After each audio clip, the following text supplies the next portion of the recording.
Hello, Bay Broncos. It's Mrs. W. Today is the 19th of June, 2021, and I'm here because I have a special story I want to read to you. Today is Juneteenth, which was recently declared a federal holiday by President Biden.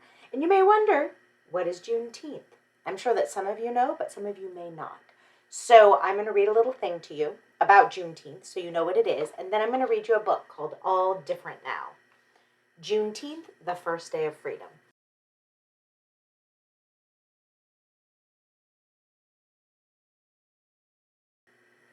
In 1863, during the American Civil War, President Abraham Lincoln issued the Emancipation Proclamation, which declared more than 3 million slaves living in the Confederate States to be free. More than 2 years would pass, however, before the news reached African Americans living in Texas. It was not until Union soldiers arrived in Galveston, Texas on June 19, 1865, that the state's residents finally learned that slavery had been abolished. The former slaves immediately began to celebrate with prayer, feasting, song, and dance.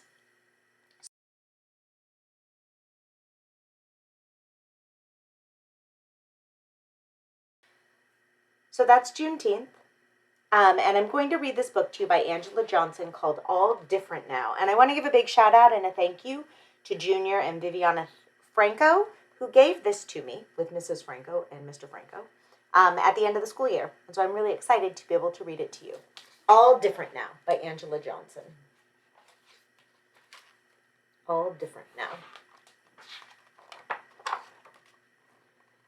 A June morning breeze off the port blew the smell of honeysuckle past the fields, across the yard,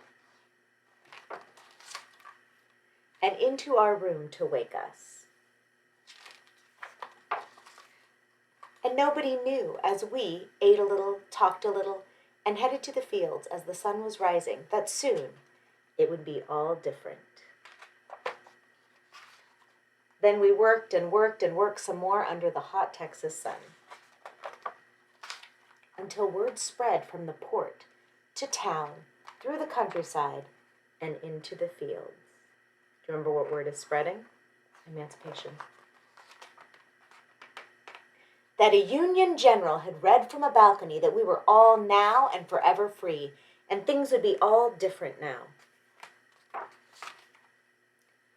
I watched as my Aunt Laura sang as she held her baby, Mr. Jake, who some say was 100, cried quietly, and a group of people bowed their heads and whispered things to each other I could not hear.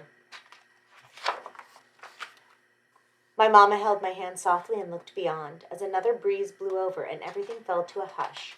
But later, Papa, Mama, the aunts and uncles, and all of my cousins had an afternoon picnic by the water. My baby brother crawled around on our blanket as we listened to the sounds of the waves. And as more people joined us, we ate as free people, laughed as free people, and told stories as free people on into the night. What was before would be no more. As we walked back home, the cool of the night soothed our tired feet that padded quietly past the shadowy fields of cotton.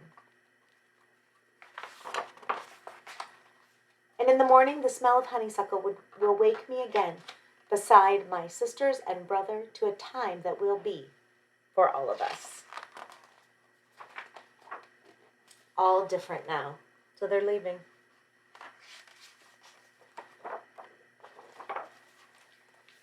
So this book is, besides being a great story, there's a lot of information in the back. There's some key terms, and there are important dates in addition to Juneteenth. So I hope that you enjoyed All Different Now. I've been learning a little bit about Juneteenth, our newest federal holiday. And I hope that you're having a wonderful summer so far and staying cool. It's very hot outside. So remember, Broncos, today and every day, it's great to be a Bronco. I miss you and I love you. Take care of yourselves, Broncos. I'll see you in the fall.